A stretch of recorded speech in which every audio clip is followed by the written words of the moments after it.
Hello and welcome to the Fish Nerds. I'm Clay Groves, your host and chief executive fish nerd of the Fish Nerds podcast.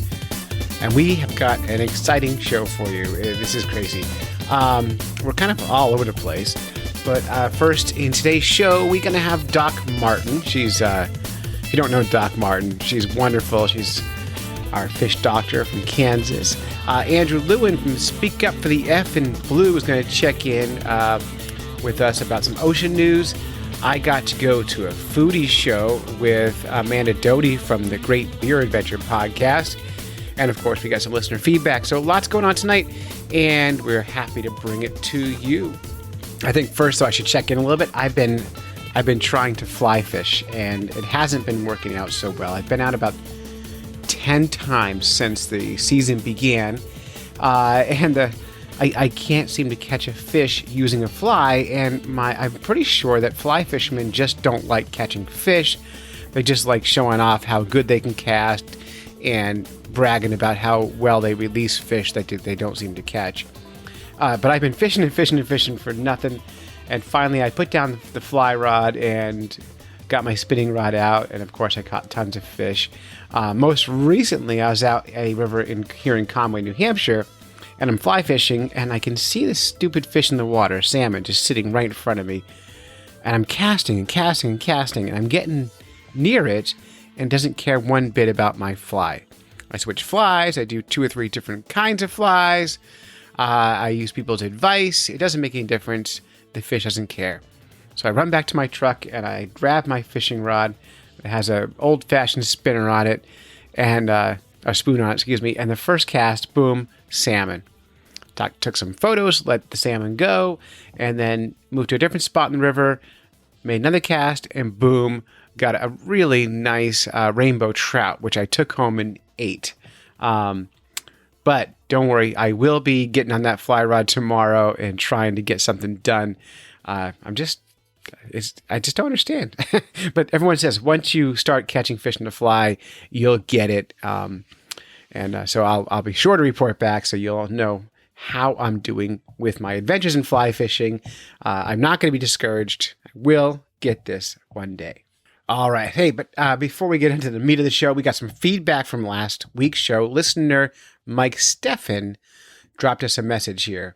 He says, in the podcast, you guys talked about the ubiquity of sticklebacks in science. I want to correct him. I never used the word ubiquity because I do not know what it means. Sticklebacks are largely considered a model for evolution. This is largely because they have become isolated multiple times into fresh water and probably back to salt from invasions. They've evolved different forms in freshwater, benthic versus limnic, and variation in armor and many different behaviors. Since these things have happened multiple times, it acts as a natural evolutionary replication is good in science. For other fish you see a lot in science, including zebrafish and fathead minnows, which zebrafish are used for genetics and fathead minnows for toxicology. And Mike's friend actually got a job studying sticklebacks in British Columbia, he thinks in Iceland. So they're really a nice fish for studying with. I should say Mike is an evolutionary biologist at UNH, research biologist, and knows what he's talking about, so I will take him at his word. Sticklebacks are commonly used in science because they're good evolutionary measures. So thanks, Mike, for checking in, and we're super glad you listened to the show, and we love that people smarter than us are part of this adventure of the Fish Nerds podcast. So thanks, Mike. Okay, the doctor is in. I'm going to tell you what, Doc Martin makes me so happy, and she will make you happy too. Doc Martin is a college professor out in Kansas, and she knows more about fish than almost anybody, and she did a little bit of a song parody for us, so here it is. Hey Fish Nerds, I took JayZs 99 Problems and adapted it for you guys. Of course, it's rap to acoustic, so it's a little weird, but if you know JayZ and you appreciate him like I do, maybe you'll appreciate this too. If you're having fish problems, I feel bad for your son. I got 99 problems, but fishing ain't one. I got the best control on my fishing pole. Folks that wanna make sure my I'd say we are tuned in. All I'm from Lake Country too, that I can fish in the cold. If you grew up with your bros, just staying at home, you'd be celebrating the minute you had a fish in tow. I'm like, no fake bacos in that asshole. If you don't like how I fish, you can just go home. Got beef liver pork catfish that I catch, I hope. I got beer fish, don't hit, but I don't give a shit, so flatfish is tie and use elk hair caddis, so anglers can catch more fish across habitats. I don't know what you take us as, or understand the diligence that a fisherman has. We catch lake and river fishes and we have fun. I got 99 problems, but fishing ain't one. 99 problems, but fishing ain't one. If you having fish problems, I feel bad for you, son. I got 99 problems, but fishing ain't one. Holy smokes. Wow, that Doc Martin sure can do a job to make us happy. We love Doc Martin. If you have any questions for Doc Martin, or you want to send her on a fishy mission to learn something, you can find her at the Fish Nerds podcast group on Facebook, or email info@fishnerds.com, and Doc Martin will find your message. This show is brought to you by you, our listeners. We are asking all of our regular listeners to donate $1 per episode. That's $4 a month to help us sustain this show. You can go to patreon.com/fishnerds to sign up to donate. Okay, and next up we have Andrew Lewin. Andrew Lewin is host of Speak Up for the Effin' Blue podcast. He's Canadian. He's our friend. And he brings us ocean news just about every week. This is his 6th installment, and we're glad to have him as part of the show. You can check out his podcast, the same place you get our podcast, which is on iTunes or Stitcher or wherever you happen to be. And this is Andrew Lewin, Speak Up for Effin' Blue. Welcome, everybody, back to the Speak Up for Effin' Blue news segment here on Fish Nerds Podcast. I missed you for a week. Sorry about that. Got pretty busy. But Clay let me back on, and I'm going to tell you about some ocean news. We're going to talk about marine mammals today, and we're going to talk about leaders in ocean conservation and whether we need them. I have some thoughts on that. I'd love to hear back from your thoughts. Of course, you can always hit Clay and I up on the Fish Nerds Facebook group. Clay will have more information on how to get onto that.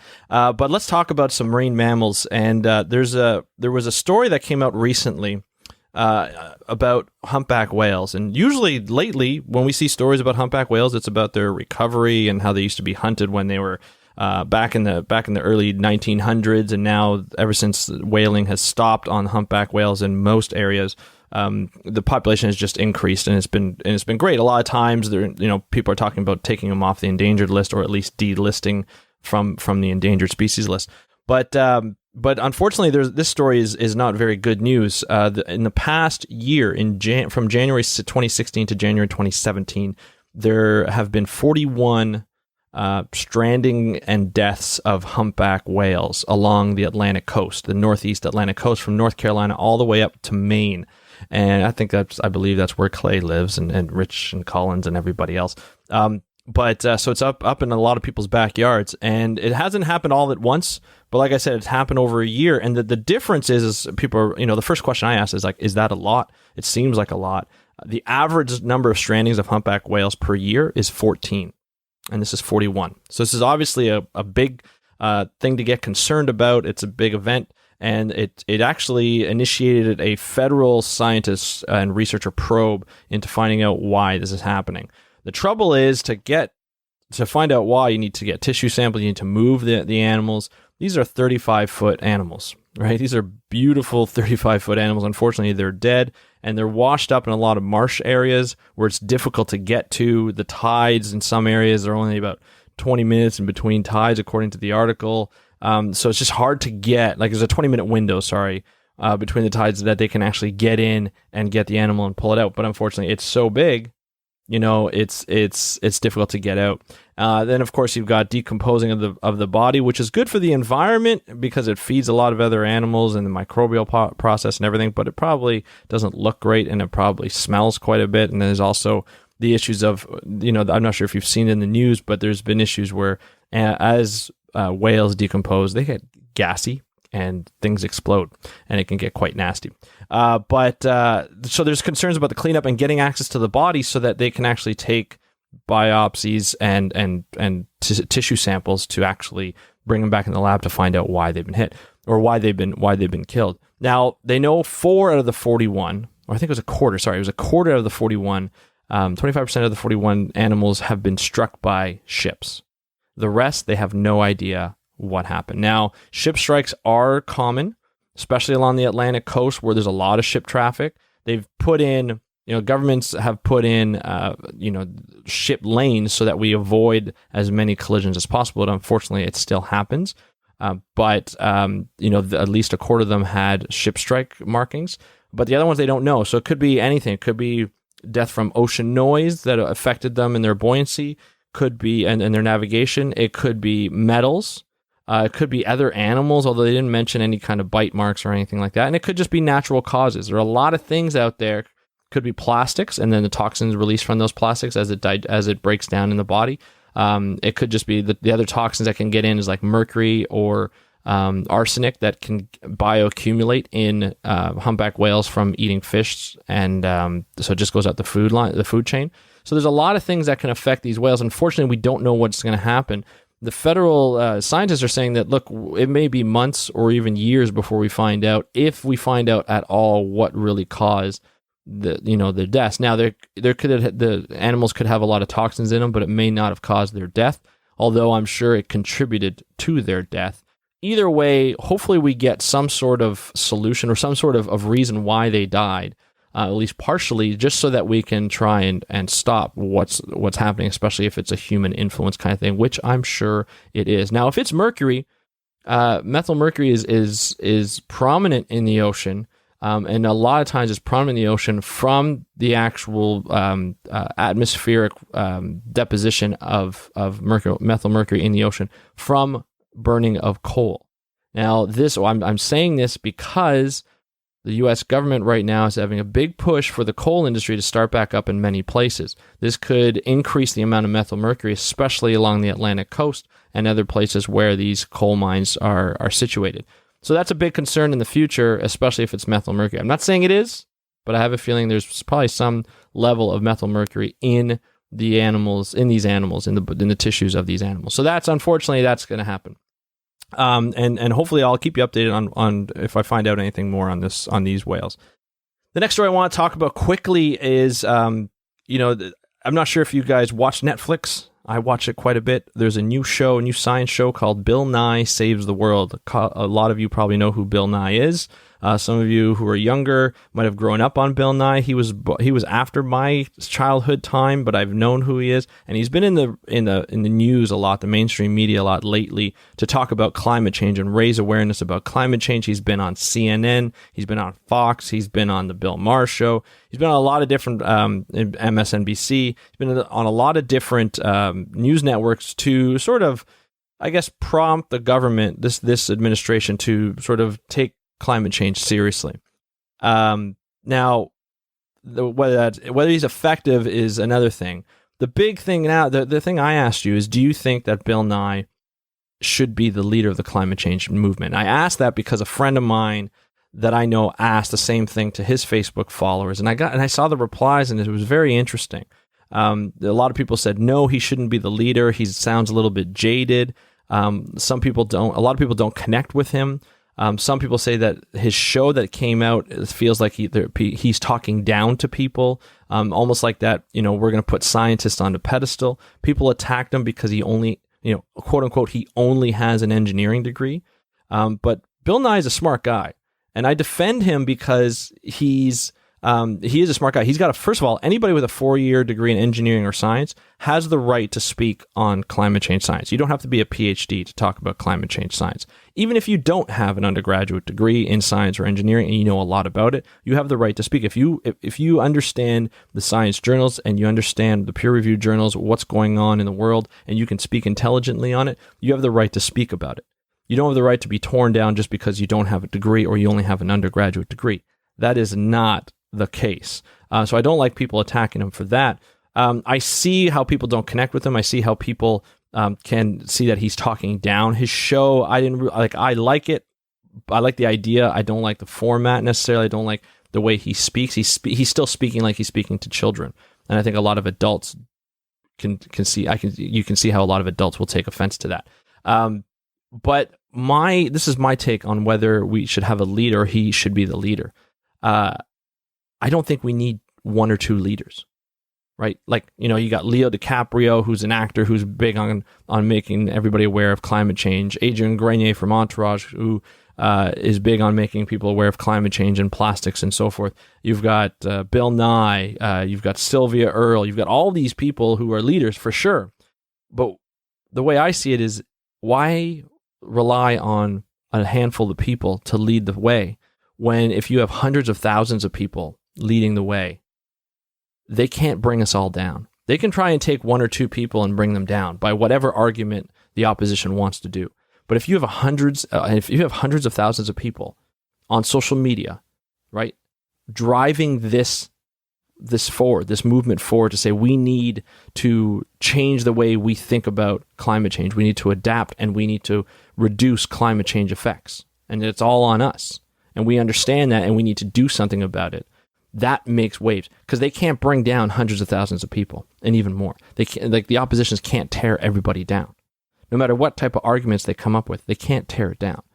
So what I'm saying is, I don't think we need necessarily a handful of leaders. I think we need hundreds of thousands of people to just stand up, speak up, and say, I'm done. We need to figure this out because it's affecting, not only is it affecting everybody's lives, it's affecting our own personal lives in every kind of way, whether it be through our wallets, or whether it be through the environment that we love, whether it be through the lakes or the rivers that we fish in, the storms that affect us, and it affects the ability for us to go out and enjoy nature or just live a normal life. This needs to be dealt with. This issue needs to be dealt with. So if we have hundreds of thousands of people leading that way, the government or the opposition cannot bring you down, and they are forced to listen. So that's sort of my take. Love to hear your take. I will be hanging out in the Fish Nerds Facebook group. Hit me up if you want, and I'd be more than happy to chat about this. It's all love. And if you have any other questions about ocean science, ocean conservation, don't be afraid to tag me, Andrew Lewin, in the group, and I'll be in and out of that group all the time anyways, and I'd love to answer your questions. Thank you very much, Clay. This is the end of the Speak Up for Effin' Blue segment. Back to you, Clay. Enjoy the rest of your podcast. And if you have any questions for Andrew or want to find out more about what he does up there in Canada for ocean science and stuff, you can find him on the Fish Nerds podcast group. And of course, you can just Google Speak Up for Blue podcast and find him there. Send him a message. He always loves feedback and likes to hear from people. And we're certainly glad to have him as part of this show. So thank you. All right, now, Amanda Doty is host of Great Beer Adventure podcast, and she called me last week and said, "Hey, Clay, there's a foodie show happening in your neighborhood. It's at the White Mountain Hotel in North Conway. Dolan Bailey, who's a food distributor, was putting it on, and so I thought, boy, I can go there and see if they have any sustainable seafood." But real quick, the reason I'm looking for sustainable seafood is I'm participating in the citizen science experiment called Eating with the Ecosystem, where every week for the next 20 weeks, I'll be eating a different sustainable fish and trying to find it locally here in North Conway. About 200 people are participating. I'll be sure to report every week or so on how that's going, and I'll share some recipes and pictures, of course, on Facebook, Twitter, and the Instagrams, so you can find all that there. But anyway, so Amanda from Great Beer Adventure joined up with me, and we went inside at a very nice hotel and bumped into Kevin Edmonds. Kevin is the guy in charge of the whole event at Dolan Bailey. And, of course, he'll give you a little bit of introduction. Kevin Edmonds, Dole and Bailey, and Northeast Family Farms. 50-year-old, family-owned food distributor whose heart and soul is really local, clean food. You know, you wander around here. Granted, a lot of this is high-end imported, or some of this is high-end imported, but, you know, we buy it. We've been doing it before local was a word on 900 menus. You know, we were buying cattle from farmers in the Northeast 11 years ago. You know, we've been doing this for a long time. So our Northeast Family Farms program, which is that lovely poster right there, I buy cattle from 25 local farms. I have a local sheep farmer in Windham, Vermont, who raises Hampshire Suffolk crosses for us. I've got one hog producer in New York. I've got 2 hog producers in Vermont, all part of the Northeast Family Farms program. I have a poultry producer out of New Haven, Vermont, called Misty Knoll Farms. So what we do is we basically aggregate. We bring the cattle back to our place. We have an abattoir in New York, an abattoir in Vermont that we work with, slaughterhouse. Abattoir is a nicer French word. It's much better, much better. We know what they do, but so they handle the harvest and rough work for it. We bring it back to our establishment in Woburn, Mass, where we further fabricate it, break it down into restaurant cuts, and age it appropriately, and then redistribute it to, we have roughly almost 3,000 clients throughout the Northeast. You know, New York, our fishmonger, Spencer, he's kind of the young dude over there in the corner. He's a commercial fisherman. He runs a 35-foot boat out of Rye Harbor, and he does it on the weekends. He's not the captain, but he's part of the crew. You know, it's all hand gear. You know, they live bleed everything that they do, and its stuff is stunning. I mean, he doesn't go out for any. I mean, they bring in a lot of pollock, they bring in a lot of hake, they do bring in some haddock, some redfish, but they're not mainstream. They're not mainstream. They do it right, and that local, you know, the way that we run our Northeast Family Farms program is everything is completely transparent, whether it's seafood, whether it's protein, beef, pork. But feel free to wander around, talk to any of our vendors, tell me what you need. All right, we just wander around, eat some food. Well, seriously, sounds there's good. plenty of food. Okay, so we made a direct line over to chat with the fishmonger, Spencer Montgomery. Yep, my name's Spencer Montgomery. I'm working full-time as Dole & Bailey's seafood buyer and also part-time commercial fisherman out of Elliott, Maine on a rod and reel boat. So a rod and reel boat. So that's kind of awesome. Yeah, it's actually commercial rod and reel, one of the last remaining commercial rod and reel boats in New England. We do jig fishing. We get up at 1 a.m. in the morning, get on the boat, start steaming out about 40 to 60 miles. Right now we're fishing on the hook, and we're catching a lot of pollock. Let me guess. So this is pollock, right? Yep. This is cusk. Yep. This is Acadia redfish. That's the only non-local species here. This is a U.S. caught red snapper, domestic snapper. I'm just guessing by the colors. I was looking for local, right? Totally. I did have redfish at the last show. Yep, that's a lobster with a kumquat in its claw. Which is their native food. Yes, of course. Yeah. Yeah, You so. caught these guys? Yep, I caught these 2 fish here, the pollock and the cusk. We also catch cod and haddock and Acadian redfish, as you mentioned. Some whiting are coming into season for us now. Yeah, we handle each fish individually on the boat. Again, we do jig fishing, so as soon as they get on the boat, we do a live bleed on every single fish. We do the gilling and gutting within a half hour of the bleeding process, and then we will do a double brine with seawater and ice at sea, and it produces a beautiful fish where you get a higher culinary yield because of the bleeding process, and they also hold a lot longer. Yeah, I was reading actually, even for freshwater fish, people are recommending that you do a live bleed in a slurry of ice and water. Yeah. You cut the little, it's called an isthmus or something between their gills. Okay, yep. And you bleed them right in the ice water is what they're saying. Oh, they bleed it in the water. Okay, yeah, cool. As fast as you can get them chilled down. Sweet. The sweeter. So you catch these at sea, and then, so Dole & Bailey's a distributor, right? Yes, so... And where do you send these things? So these go all over. We work primarily with restaurants all around New England, but also some institutional purchasers, stadiums and schools and colleges.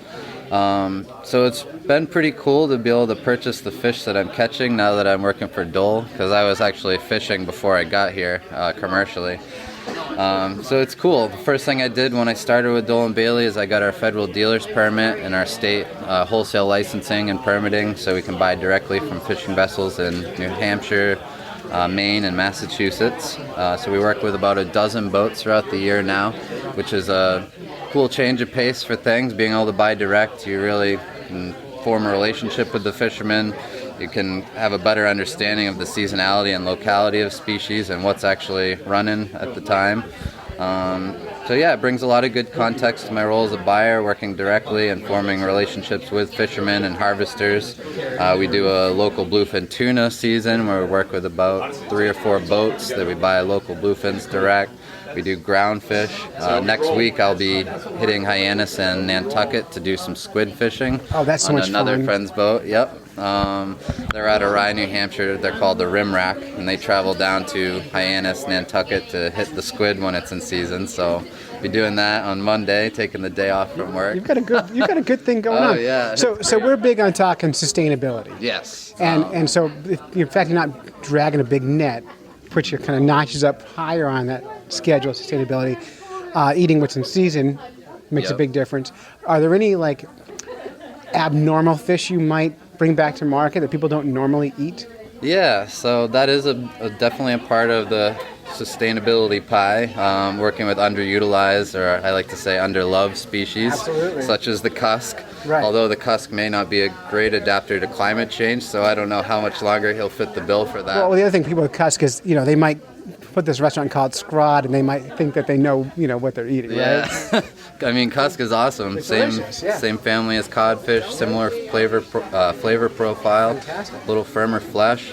Another big part of the equation on sustainability when it comes to seafood for me is being a proponent for utilizing the whole fish, using the leftover heads and bones to make stocks to incorporate into other dishes, maybe using the collars as a special on the menu.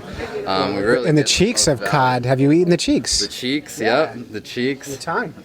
I haven't done anything with the tongue. I just but- read a book. In our podcast, we do a thing called the Effin' Book Club. Okay. And we just read Cod, the history of the fish that changed the world. So if you're a cod fisherman, you should read it because it really is a good Okay. history. Huh. But the tongue, it doesn't actually mean the tongue. Oh. But it's actually a cut of the under neck here somewhere. I don't actually know what it is. But they call it the tongue, but it's not just pulling the tongue out.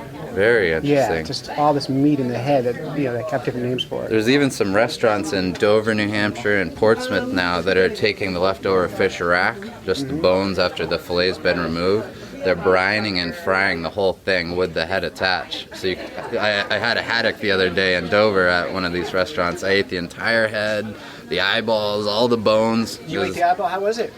It was a little overcooked, but otherwise, if you get them right, they're pretty good. I've never eaten the eyeballs. I've always kind of shied away a little bit. They're a little chalky when overcooked, but otherwise delicious. Fantastic. But yeah, this idea of another thing that I really like to talk about is eating with the ecosystem. Yes. Taking what the ocean's giving us versus asking for what we want. Well, I'm participating in a citizen science study right now called Eating with the Ecosystem. And Okay. for the next 26 weeks, we're eating, they're assigning us fish to find in our local markets to cook and eat. And it's going to be everything from, from redfish to dogfish and everything in Is that between. a Rhode Island-based initiative? Or? Which out of New England, I'm not sure where Because exactly. I know there's a nonprofit It's that a I'm familiar nonprofit. with in Yeah. Rhode Island called Eating with the Ecosystem. It's got to be the same. Okay, yeah, Sarah Schumann. Yeah. Really cool people there. Yeah.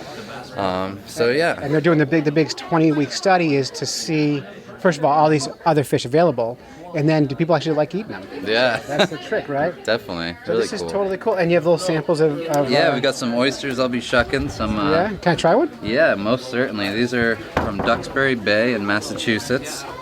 They've got a nice, pleasant brine with a creamy finish to them. And a simple mignonette right there. Yeah. Minion yet? Yeah, so it's just a red wine vinegar. Here we go. Do I put that on top of it? Yeah, a little dab of that. Some shallots and red wine vinegar, black peppercorn. I do a little Meyer lemon juice in mine. Actually, I'll shuck one and we'll do one together. Together, yeah, it'd be great. What was your name again? It's Clay. Clay. Cool. Really nice to meet you. Yeah, good to meet you. I live here in Conway, just down the street. Okay. It's easy for me to get here and do this. All right. to Fish Nerds. Cheers.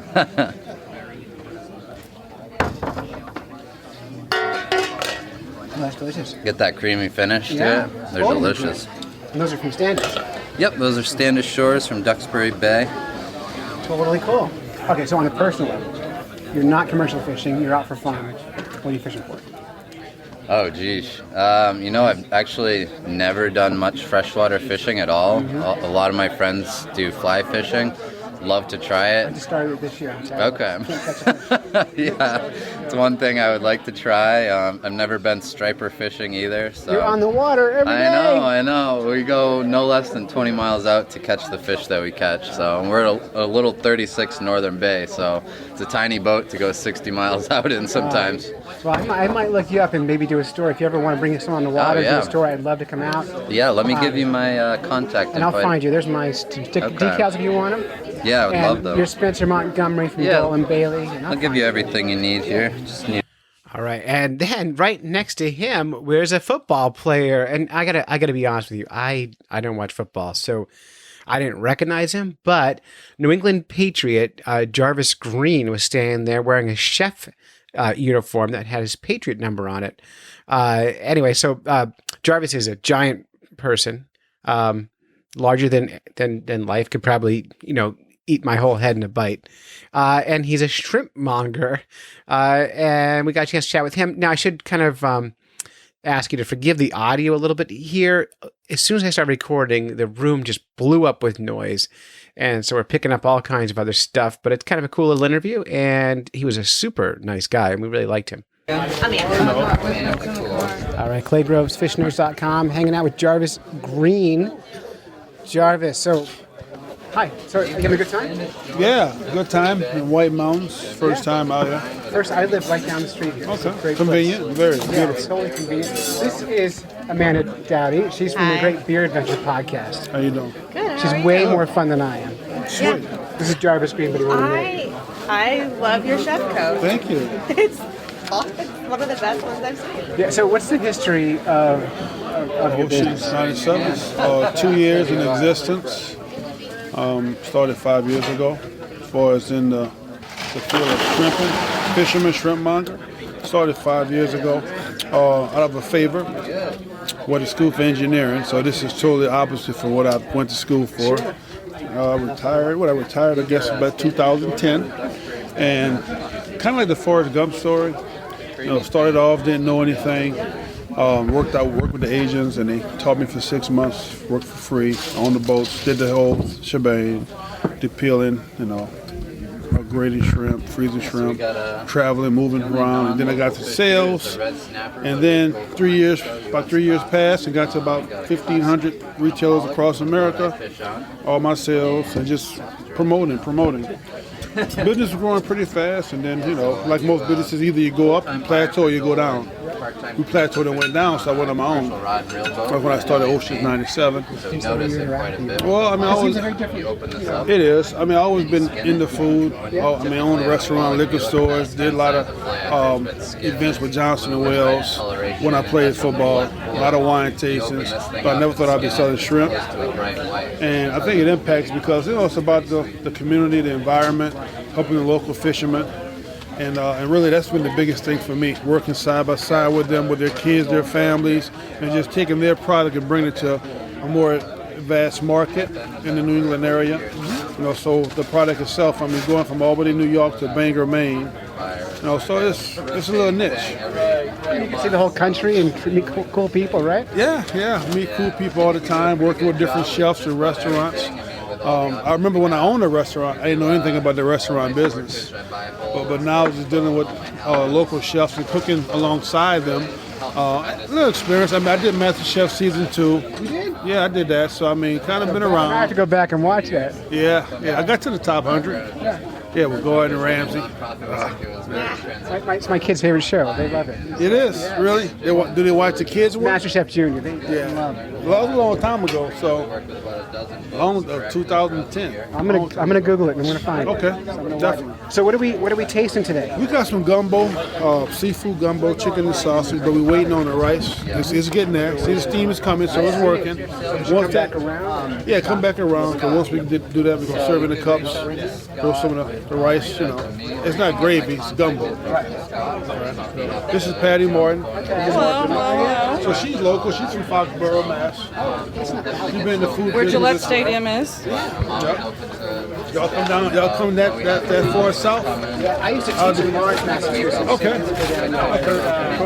I have a very important question for you. Ask. Do you drink beer? Yeah. Good. Next question. What would be a good beer to pair with this? I think more like a IPA. Yeah? Something very hoppy.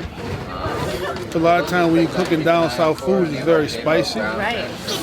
And like, I don't know how spicy it is. You got to test that. But it's just like when you eat crawfish. You know, you want to, like eating crawfish, we do a lager, lager. So it's more like a Budweiser. But I like something hoppy. There's some really good lagers out there that are locally made now. I like the local beers better. Yeah, me too. Yeah, there's more history in them, more thought. Yeah. Do you make it up to Maine often? I mean, Elliott, so I go deep sea fishing. Yep. Saco, sometimes Portland. Yeah, definitely. Did I give you my card? No. All right, you should email me before you come up again, and I will tell you where to find some really good local beers with a lot of history and amazing places to check out. And I'll take you shark fishing. Sweet. So yeah. Saco? Yeah, see, we got Elliott. Yeah, we do some blue dogs. Yeah. We catch them in the cup, slice them, eat them. Yeah, we do some Mako at Osaka. Yeah, I never did the Mako. I haven't had the experience yet. Pairs well with IPAs also. Is it? I will totally bring the beer for that fishing trip. We'll just totally. So y'all know each other? Yeah. Yes. You'll do it soon. Podcasting. It's a small community. Small world, right? Right. Yeah. Almost as cool as football. Isn't there a beer thing? Then we turned around, and behind us was this beautiful display of spices and herbs and all kinds of rubs. And it was Victoria and Carrie from Victoria's Gourmet, and they make packaged rubs. So I had to ask them about fish rubs. And of course, they had some ideas, and they gave me some samples. So I'll be sure to use a lot of those in upcoming recipes. Big thanks to Victoria's Gourmet for the samples. How about fish rubs? Fish rubs. Fish rubs. Yes. We've got a zesty lemon herb. We've got a seafood blend. Seafood. Toasted sesame ginger. Blackening rub. Smoky paprika chipotle. Yep. That's my speed right Oh, and honey Aleppo peppers. And were my herbs of favorites. Provence. All of those are great on seafood. there. Perfect. The only one that I have ever had on seafood is the herbs. You've actually had that actual Well, not one. this particular brand of it, but I encourage you to dry taste if you're so inclined. You It's kind dry of taste? Yeah. You just put it Take right a in your little mouth? napkin and take a little scoop and take a little You taste. put it right in your mouth without Yeah, it? and just let it sit there for a minute. I'm going to do just this. a teeny bit. Try the toasted sesame ginger. that one is the one that really helped me. What kind of fish what's your favorite fish, Clay? So I like a lot of kinds of fish, but I like the odd species. So like a dogfish would be really Okay. good, a skate. Yeah. But I also like cod and haddock and all that kind of Yeah, stuff. yeah. You like spicy or mild? I like delicious. kind of medium. So it's also good, Amanda, on like edamame or peas or asparagus. Really? I like That's to a make spicy one. This is the like a blackening. chicken Yeah. broth with that in it, and then throw in some dumplings and make your own wonton soup. Or wonton. Really? Yeah, it's delicious. Oh, that's super good. Oh, Gets you, right? Yeah. it bites you afterwards. Yeah, it does. Which one are you tasting? The The blackening? blackening. So this is one for tuna and salmon. Yeah, that one I could see doing amazing things with tuna. Yeah, that'd be totally good. Yeah. It's crusty. Mm-hmm. Wow, that's super good. Yeah. I'm doing a citizen science project with Eating with the Ecosystem, where I'll be trying 20 fish over the next 20 weeks, and so I'm looking for new things to cook with them and write about. Can we and- send you some and test samples? them. I would love some. Talk about that? Yeah. Let's get him a bunch of samples. Yeah, and do some fish rub and grills, and it'd be totally great. Wow, that blackening. I don't know why I put that in my pocket. I think I put the napkin in my pocket. Keep seafood yet? Yeah. Zesty lemon, here we go. Ginger citrus. I gotta find it, hang on. I know, here we go. We're just getting used to where all of our stuff is. So these are all for seafood. Nice. And I'll be doing so many tastings. This will be really good. Absolutely. If you need more, let me know. And I need your card and contact. Just curious. Amanda, we are toying around with, there's a local cider company in Boston. Yes. I'm not obliged to give their name out yet, That's but I'm fine. sure you can figure out who that is. And we're thinking about doing a cider blend. Nice. I think that'd be really cool. I love how like everybody's getting into trying these new different things and really getting it's a huge. I love creativity. Like the whole thing I love doing right now is really like shining a light on the creativity and passion and community that is the craft beverage industry. And I just think that that's exciting to me. That's very exciting. Absolutely. Well, good. All right. Yeah. And then, this isn't fish, but whiskey. We got to hang out with whiskey nerds. Amazing. And by the way, I can do whiskey nerds.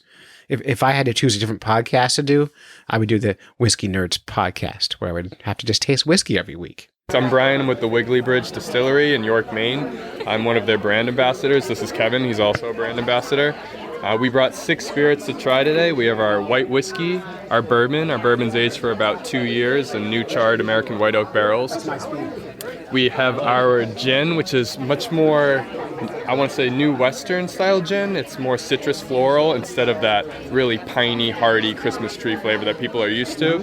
And then we have our vodka, our traditional white rum, which is more of a Caribbean style. Made in Dunder Pit. Mm-hmm. Well, it's funny. A lot of people don't know how important rum is in American history, and how it's likely that rum and cod are the reasons that we won the Revolutionary War, because we were better fed and drunker than the British. Did you hear that before? I have. I actually heard a little bit about how the British Navy was the first one to introduce Navy-strength rum, and as sailors were paid in rum, the sailors, used to get very watered-down rum. Hence, Navy strength came about to prove that it was actually a quality rum at a high spirit level, or high ABV, excuse me. So that's where proof came from, correct? Is that how they started? Proof that it was... Right. Is that where the verbiage I don't comes know from? if that's the background on it, but I can look that up. Just say it with confidence, and you'll totally be right. Yeah, but there are enough people out there that know this better than I do, or I don't want to make people dumber either. And then finally, our traditional white rum is aged in our used bourbon barrels, and that's what gives us our barreled rum. That sounds okay. That's what I want to taste. I mean, I'm a bourbon person, but rum and bourbon together, I might cry. Mm-hmm. It's aged in the bourbon barrels for about 6 to 8 months. It takes on the color, obviously. Some of the hints of the bourbon will be in the finish. Now, do you taste this like you would a wine, swirl it around, swish it? Yeah, I mean, I normally let people explore it however they want. Everyone has their own unique palate. So, rather than giving you tasting notes, you let us know what you taste. So is this the rum? Did he tell you that they have a gold medal for this rum? He did not. Right? Did Is you it like... this one? This year, we were actually lucky enough that USA Today voted us 4th best craft rum in the country. We have a bunch of other medals, not too but shabby. that's the one that most people know the best. And then actually, so I took a bottle of this down to Podfest, and it was like everybody loved it. Of course they do. Yeah, it was great. Everyone knows podcasters love rum, and that's just the thing. You can't. Oh, it's beautiful. That's my 4-season go-to. The great thing about rum is that in the summertime, you throw a little bit of citrus in it. You throw a little simple syrup. You have a daiquiri. In the winter when it's cold, a little bit of hot water, a little bit of some spices, and all of a sudden you have like a nice hot grog or hot toddy with it. Exactly. It's impossible to drink a shot of rum and not smile after. Exactly. Like already, I'm feeling Especially just when like it's got a little bourbon kick in yeah, it like, too. it's crazy. I heard an old sort of story that the reason why you have to smile after rum is because, obviously the cane sugar is grown in Caribbean, style weather where all it gets all day is sunshine. So you're literally drinking sunshine, and you can't drink sunshine and not smile. All right, so let me ask you. That's fantastic. I love that. We should end there. But I want to. So if you were pairing, let's say, with salmon, which of these would you drink? Well, for salmon, I would probably do something whiskey-based, just in that space. You can always go with a rum, but normally I would go with... So the bourbon. Yeah. So you better let me taste the bourbon. Absolutely. You have to try the I have no bourbon. choice. Gonna work up this. I mean, if you said shrimp, I'd go gin all day, every day, but... Yeah, I don't. Gin's not my favorite. So. We actually made a gin for people that don't like gin. Really? It doesn't taste like paper? Well, most taste people like don't Christmas not trees. like gin. They don't like juniper. Yeah. Oh. So we did a blend of gin that actually has 54% Croatian juniper, so you're not going to taste that kick in your face with a pine tree. But Right. So to be a gin, typically your highest gram weight, your highest botanical gram weight needs to be juniper. So essentially you could have a whole list of other botanicals that to use in it. We use angelica root, orris root, jasmine, coriander, orange peel to kind of bring out that citrus floral instead of that hardy pininess. Thank you. You're welcome. Totally good whiskey, bourbon. thank you. And then I'll have you 2 years old. Oh, no more. No more. Okay. I want more, but But you know better. yeah, It's still 1 o'clock, right? I have to work this afternoon. So. I live here in Conway, so this is That's amazing. I'm taking like a long lunch. And I live in New York, so next time you come down, let us know. We I will. actually just bought a new place on the river, so waiting for the first striper season to kick in. It's coming. Mics are hot. All right, Clay Groves, fishnerds.com, and hanging out here at the White Mountain Hotel with Amanda Dowdy from Great Beer Adventure Podcast, my new best podcast buddy. That's because we're the only two people that will get together in the podcast world. It's here in Maine and New Hampshire. It really is bizarre. I know you've done these podcast meetups. And nobody comes. Nobody comes. I put together a New Hampshire podcast group on Facebook, and nobody joins. No, you were in part of the main one. And you're like, anybody want to come to New Hampshire? Chirp, chirp, chirp. No. Nobody wants to come to New Hampshire. I'll tell you why. Here's the trick, is they're intimidated. Your podcast is arguably the best podcast out of Maine, and mine is the fourth best out of New Hampshire. So, it's perfect. I haven't listened to all of them. Oh. So, have you literally listened and rated yourself as the fourth best? No. So there's not. It's hard to find them, to be honest. Yeah. But the Hippo Press called me the other day, and they're doing a story on the top 10 New Hampshire-based podcasts. Yeah. And I said, "Were you able to find 10?" She goes, "I don't know." And she gave me a list of the podcasts she found. The only one on there I heard of was me. So. Nice. And I know some other ones that she didn't have on the list. Did you offer those up, or did you keep quiet? No, screw her. No, she was looking for in her region, in the Manchester catch area. Okay. It's a funny thing because people think podcasts are regional. Yeah. They don't realize that we reach everybody. I know, and that's the thing is everybody will say to me like, "Oh, Great Beer Adventure, you know, where are you out of?" Who cares? Right. Well, I'm out of Portland, but what difference does that make? You're right. Yeah. Like literally 15% of my audience is from Maine. Yeah. Yeah, I do about 40% from Massachusetts and half are in California. Mine got a big portion that are down in Australia. I got a lot of Australian listeners too. Yeah, yep. Podcasting's big down there. It is. You know why? No. It's such a big country and there's no radio waves. They can't get anywhere. Oh. I made that up. I have no idea. No idea. That was good. You should have just gone with I it. know, And I would have should. been like, listen, did you know this? And I would have to source you. A new fact. I lose confidence. But anyway, we're here at the White Mountain Hotel at the Dole and Bailey Food Hub. They have these pop-up expos, I guess. It's like an expo.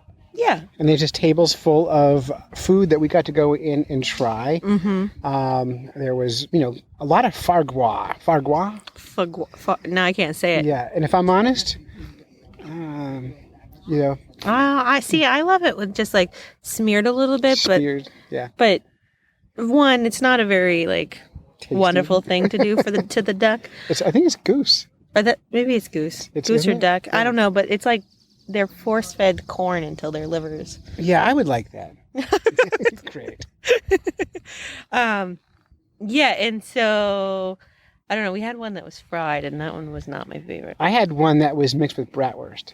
Yeah. And it tastes like bratwurst mixed with something mushy. It was like I was telling the guy, I said, I'm an ice fishing guide, and I feed bratwurst to my guests when we're ice fishing.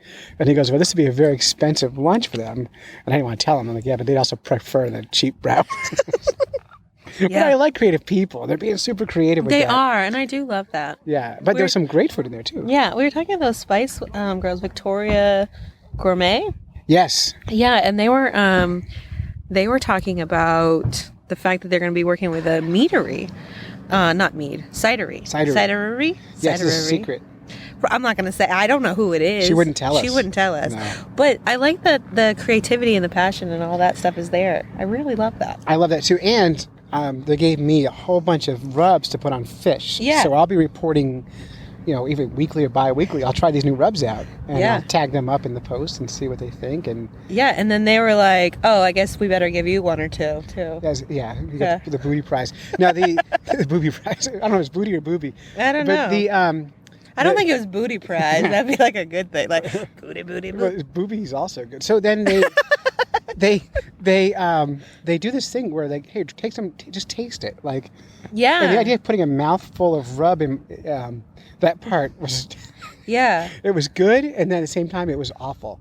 Right, because it's like a punch in the face of flavor. They put a big spoon, like it was a little spoon in like a general sense of the word. Yes, but in a spice to eat like just dry. Yeah, it was a big portion. I would love to do that like to my kids and not tell them what I'm giving them. It's like, here you go. Try this. You're gonna love it. Yeah. My kids already don't trust me because of stuff like that. Yeah, I throw mushrooms in burgers. I love mushrooms in burgers. Yeah, my wife kids does not. My kids love it. They don't like mushrooms by themselves, and they will literally tell me specifically, "Mommy, I like mushrooms in burgers, but don't give it to me any other way." Fair enough. Yeah. And we met Jarvis. What was his name? I don't know. We met a football player.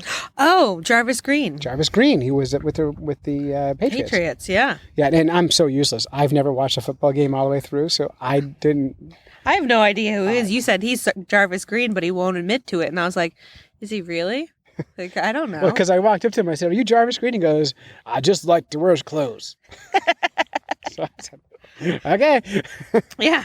And then I started I was just standing there and reading things. I'm like, oh, I think he actually really is Jarvis Green. Yeah, no, he's for real. Yeah. But it's a neat transition to go from like professional football player to shrimp monger. Yeah, it's kind of like going from an accountant to a teacher to a beer podcaster. Is that what you've done? Perfect. Yeah. Perfect. They make no sense whatsoever. No, but life does that to us, right? My favorite though was your friend. What, Kevin? Kevin, yeah, Wiggly Bridge. They're wonderful. And I tasted some rum, and I tasted some bourbon, and I enjoyed them both very much. And I smiled like you're still smiling. I'm still so happy. So yay. I'm such an alcoholic. I'm a bad person. So. Your show's about fish. Mine's about booze. Yeah. So I don't know if you're really talking to the right person here. About smiling from alcohol, because that's what I do all the time. Yeah. That's what I do all the time. Well, yeah. I mean, I chose the wrong topic. I know.